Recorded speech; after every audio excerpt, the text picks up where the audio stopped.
The kitchen of the Connor household was bathed in the dim, flickering light of a fluorescent bulb that had seen better decades. Dan Connor stood before the open refrigerator, squinting at a plastic container of questionable origin.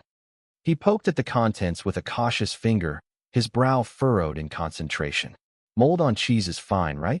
Dan asked, his voice echoing slightly against the porcelain interior. "Is not that the whole point of cheese?" Darlene, leaning against the counter with her signature look of weary cynicism, did not bother to look up from her phone. "Hey, while you are in there, can you make room for a 20-pound turkey?" she asked. Dan shifted a jar of pickles and a half-empty bottle of mustard, trying to visualize the physics of the small space. I do not know," he muttered. "Let me see." He slid a carton of eggs to the left and forced a space. "Done. What do we need a 20-pound Thanksgiving turkey for?" Darlene asked, finally looking up with an arched eyebrow.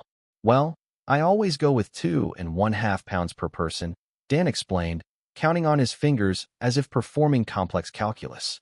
"So, 6 meat eaters, there is your Grandma Belle." Going out of town, Darlene interrupted flatly. "Oh," Dan sighed, a small smile playing at the corners of his mouth. "This is truly a time to be thankful." "What about Jackie?" Darlene pressed, moving to the table. "That is not going to happen," Dan replied. "Or Becky. They are still furious at me about not letting them rent the lunchbox." A small, frustrated sound came from the doorway as Mark entered, followed by Harris. "Come on, darling," Dan said, turning to Darlene. "What the hell is going on here? I thought I asked you to fix all this." "Hey, DJ, Mary, Mark, Harris, they are all going to be there," Darlene countered, gesturing to the teenagers. "Sure," Dan muttered, "but they are all boring." "All right, fine," Darlene said, throwing her hands up in the air. "What about Odessa? She is not boring." "She is a thief and a pothead," Dan reminded her sharply. "No, I banned her from the house." "Oh, please," Darlene pleaded. "Just this one day. I really cannot take any more of Harris moping around here." "Sure you can," Dan said with a shrug. "The whole family spent the last 40 years putting up with your moping. You know, I always thought if we had money, you would be clinically depressed." "Oh, God," Darlene whispered with a dark chuckle. "That would have been sweet." "Come on, let Odessa come," Darlene insisted. "You know, between the turkey and the weed, she is going to be the first one to pass out. Then we can draw on her face with a Sharpie." Dan paused, his eyes lighting up at the mental image. "I do like that," he admitted. "Then we are done here." "Whoa, whoa, whoa, whoa, whoa," Darlene said, stopping him as he turned back to the fridge. "No, we are not done talking about Jackie and Becky. Did you even try to patch things up with them?" "Yes," Darlene insisted. "I sent them a really nice text." "Let us hear it," Dan challenged. "Oh, sure," Darlene said, pulling up her messages. Hey, Jackie, I hate what this is doing to our family. I love you and Becky very much, despite your extreme lack of awareness that your stupid idea could keep this family in dire poverty for another 100 years. Sometimes dreams are nightmares. Please come to Thanksgiving." She looked at her father expectantly. "See, does not matter what I say." "Come on, you knew that was not going to work," Dan said, shaking his head. "Fine, but I have a right to be mad, too. Just because Grandma Bev gave me power of attorney, they are turning me into some kind of villain." "Look," Dan said, his voice softening. "All we have to do is get everybody in the same room together. We will have a couple of beers. We will watch planes, trains, and automobiles. By the time John Candy says those are not pillows, we will be a whole family again." "That is an awful lot of pressure to put on a 30-year-old VHS tape," Darlene remarked. "Well," Dan said, closing the refrigerator door with a definitive thud, "until something better comes along, we will just have to be thankful for what we have. Like our toaster brick." "Yes," Darlene agreed. The following afternoon, Jackie and Becky were sitting in their own kitchen, surrounded by the organized chaos of a newborn. The sound of the front door opening preceded the entrance of Mark and Mary. "Hey, guys, what are you doing here?" Becky asked, surprised. "We decided to come see the baby on our way home from school," Mark said, though his tone was slightly forced. "That is pretty far out of your way," Jackie noted, narrowing her eyes. "Yeah, but I was going to take a picture of Beverly Rose for Grandpa," Mark explained, pulling out his phone. "Because he was saying how sad it would be if he died and never had a Thanksgiving with her. At least this way, he can look at her picture. Oh, Jackie said, her voice dripping with sarcasm.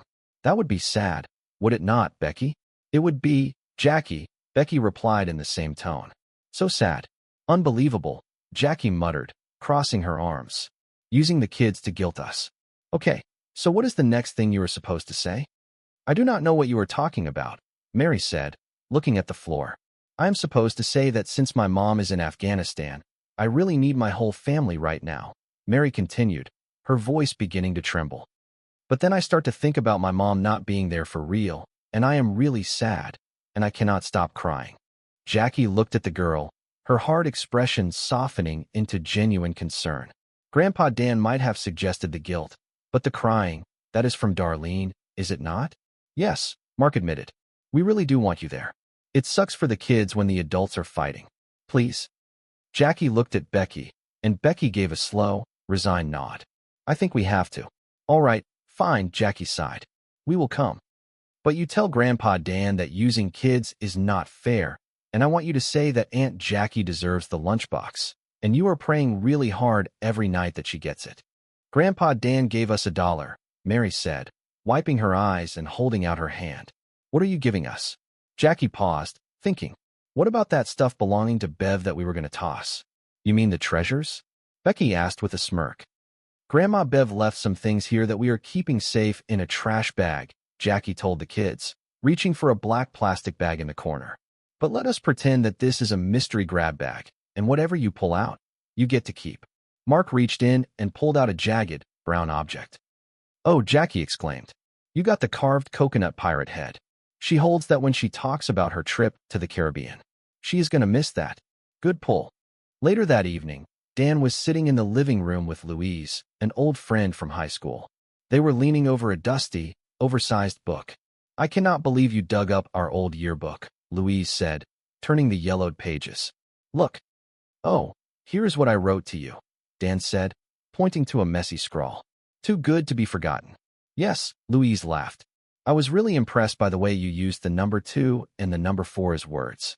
I mean, Prince did not start doing that until way later. I just wanted people to have a great summer, Dan joked. Oh, look, Louise said, her fingers stopping on a different page. Here is what Roseanne wrote. This girl is a woman now. See you in the year 2525 if man is still alive. Wow, Dan whispered. Sounds like you guys had a pretty good summer. The best, Louise agreed. Hey, Dan asked, shifting the subject. What are your plans for today? Well, Louise sighed. I thought I would drag myself to my sister and listen to her brag about how loaded they are that they can rent a houseboat on Lake of the Ozarks every year. A house that floats on the water? Dan said in a mock rural accent. I reckon you have to be careful when you go to fetch your newspaper.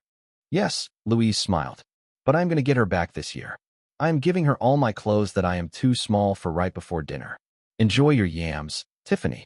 Hey, Dan said, an idea striking him. Why do you not save that little gift for Christmas and join us for dinner tonight? Louise said, looking at him thoughtfully. You want me at Thanksgiving? People will talk. Oh, let them talk, Dan replied. Besides, I could use an ally. Things were a little tense between the kids over the lunchbox. Ah, Louise said with a knowing grin. So I am a buffer. No, Dan corrected. You are a friend. But as a friend, if you want to be a buffer, I will support you. You know, Louise said, standing up. I have a couple of pies in the car. I baked them for Tiffany. So the crusts are made of lard, and I doubled the sugar. I cannot believe how well this is turning out, Dan beamed. Back in the dining room, Odessa was helping Harris set the table. I like how none of your plates match, Odessa remarked. Thanks, Odessa, Darlene said, walking in from the kitchen. That is what happens when you steal them from different restaurants. Harris looked up as Dan entered with an extra chair. Is that another place? Louise is joining us, Dan announced. Hey, Harris said. Hey, so, Grandpa, where should Louise sit? By Odessa or next to you? Oh, yes, Dad, Darlene added, a mischievous glint in her eye. Where do you want Louise to sit? Well, Dan said, ignoring the teasing. She comes with pies, so I want her next to me. And you know what? We are going to give her the good lunch here. I will hose it down for spiders. Wow, Louise said, looking at the mismatched set and the chaotic room. How am I going to go back to my ordinary life? Well, Dan checked his watch. It is 4 o'clock. Turkey should be ready. Darlene walked to the front door as Jackie and Becky arrived. "Let us not make this any more unpleasant than it has to be," she muttered. "Oh, great," Jackie said, stepping inside. "You are here." "Hey, Jackie," Darlene said. "Nice to see you." "Nice to see you," Jackie replied stiffly. Classic. "Hey, Darlene, this really is not about you." Jackie spotted Louise and froze. "Hey, Louise. Remember this?" Jackie began to twirl an imaginary object in the air. "No," Jackie snapped. "Because nobody saw me do my rifle routine senior year, 1974. I did not get to do the performance I worked on for weeks because your garbage band played too long." "It is Garage Band," Louise corrected calmly. "See you at Christmas," Jackie said, turning to leave. "Oh, no. Wait, wait, wait," Dan said, catching her arm. "Please, please, please, hold on there." "Jackie, can I talk to you for a minute?" He pulled her aside. "Here is a hard truth you have needed to hear for some time now, Jackie. Nobody wins a talent show twirling a toy rifle. Never happened. Never gonna happen. Move on." "Fine," Jackie sighed. "It is Thanksgiving. I will play nice." "Sorry, Louise. I did not mean to insult your garage band." "I appreciate that," Louise said. "You know, after high school, that band went pro. I made a living off it for 30 years. "Yes, well," Jackie muttered, heading for the table. "We will never know where I would be now if people had seen my rifle." "Jackie, no?" Dan warned as she sat. "Do not lean right. The left is mostly duct tape." "Well," Dan said, reaching for a bottle on the sideboard. "Time to start drinking. Brought some Mexican social sauce if anyone cares to join me." "I am in," Jackie said immediately. "All right," Dan said, pouring.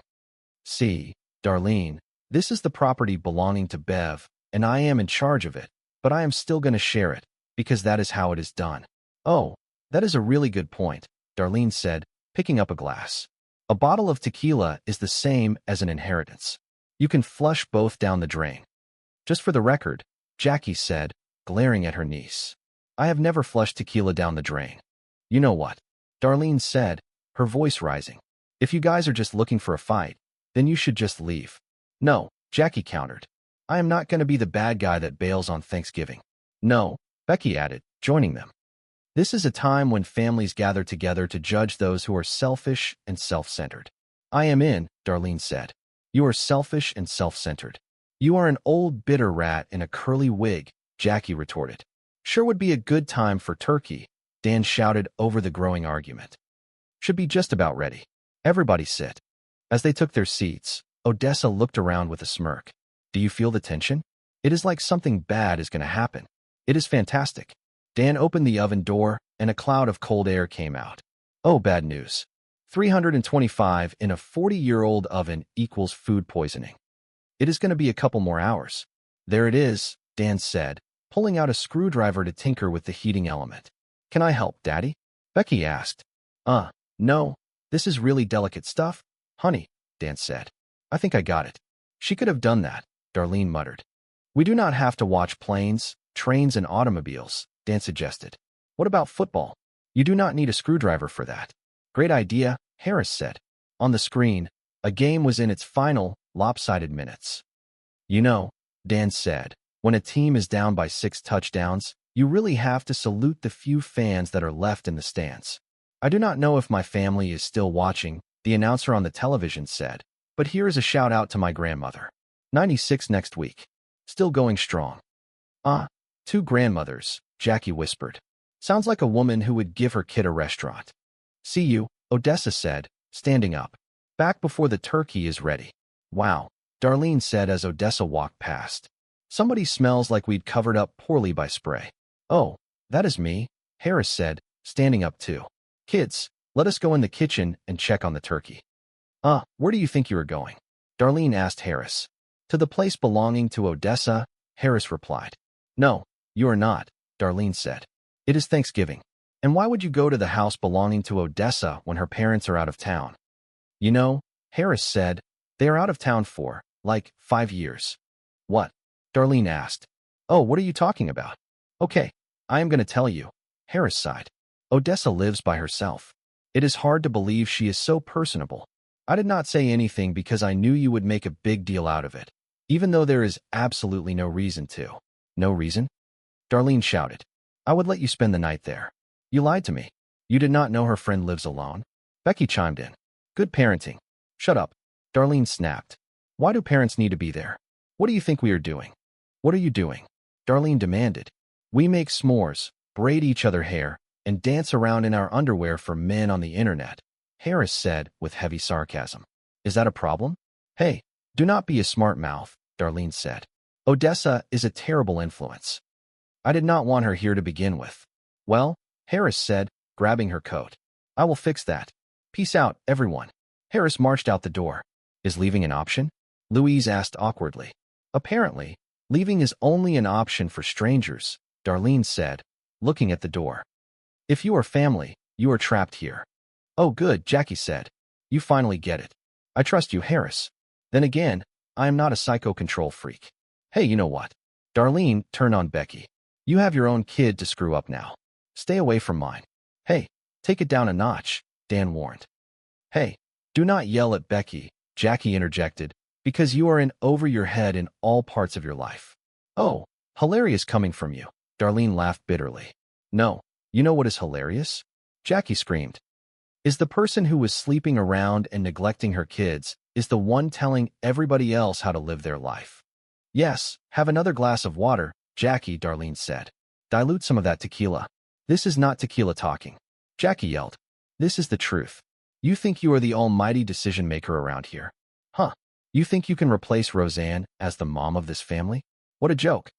Jackie, enough, Dan said, but Darlene was already moving. You want to talk about my mom? Darlene shouted at Jackie. Let us talk about her. Because she spent her entire life trying to fix you, and every time she picked you up, you fell down. You know why? Because you are a loser and you were the bane of her existence. Jackie's hand flew out, a sharp crack echoing through the room as she slapped Darlene. Dan jumped between them. Do not you ever touch my mother. Harris yelled, having come back in to grab her bag. Upstairs, Mark and Mary were huddled on the top step. Why did they send us upstairs? Mary whispered. We heard everything from the kitchen. I want to know what is going on. Get away from the door, Mark said. You are not supposed to hear that stuff. It is really quiet, Mary noted. I hope my mom did not kill Aunt Jackie. If she goes to prison, Mark said, we will be the family with the mom in prison. Just weird, because most people have a dad in prison. All I know is, Mary said, I think Aunt Jackie is going crazy. They are all crazy, Mark sighed. They are all old. Their lives did not turn out the way they thought, and now they are all hating each other. Downstairs, Dan was moving the alcohol. Wow, Dan said. Beer and tequila going from the house to the garage.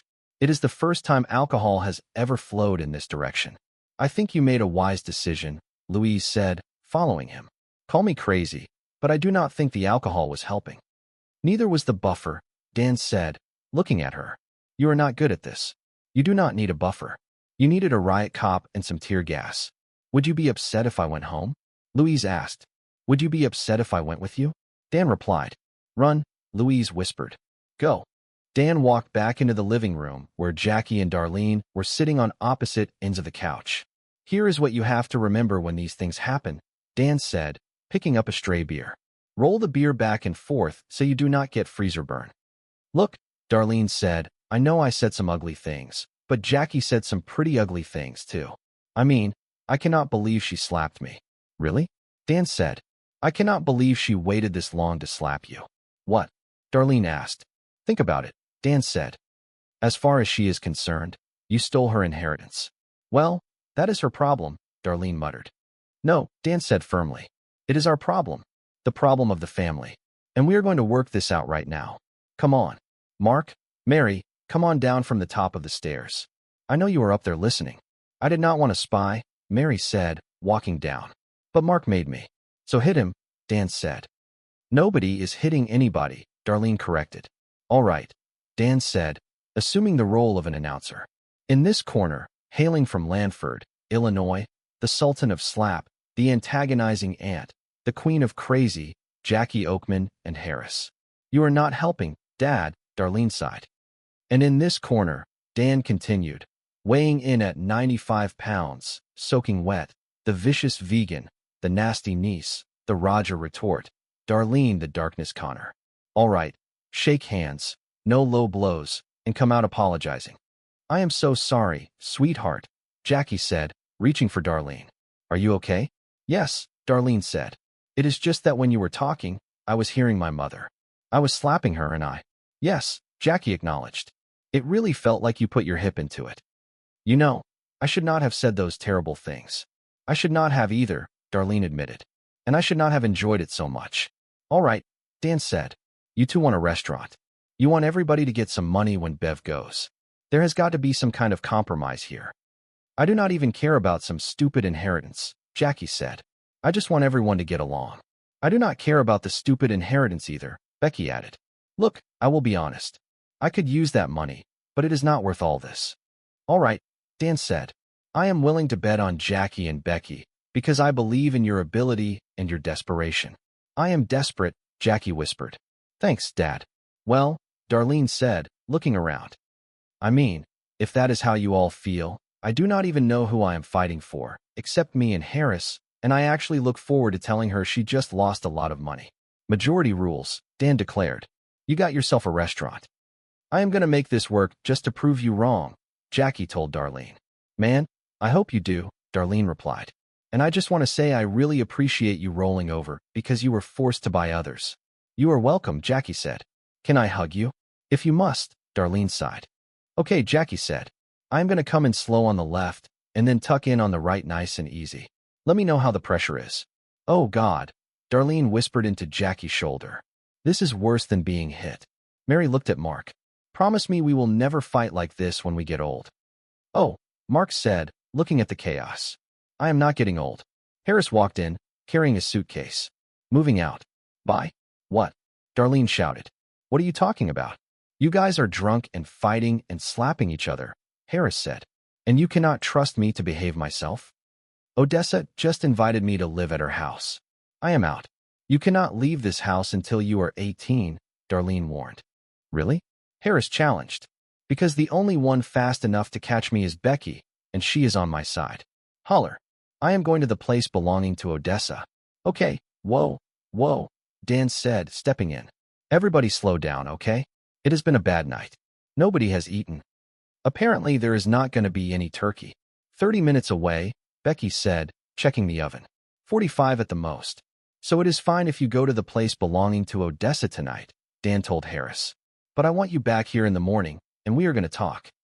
Whatever, Harris said, walking out the door. So that is it. Darlene asked Dan.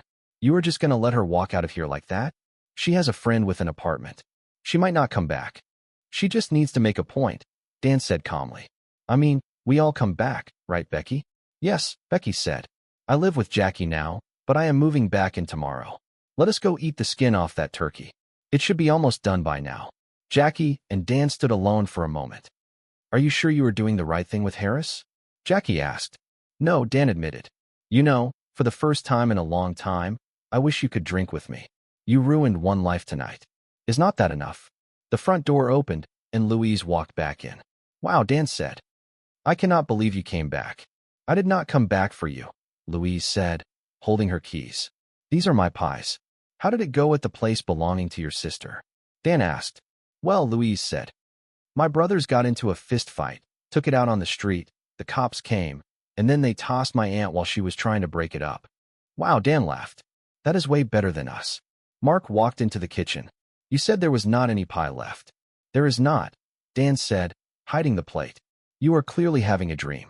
No, I am not, Mark insisted. I am awake. My mom got slapped and my sister left. I deserve pie. Oh, Mark, Dan said, pulling him into a side hug. Marky, Mark. Here is the thing about life. Sometimes bad things happen and you still do not get pie. He looked at the boy's disappointed face and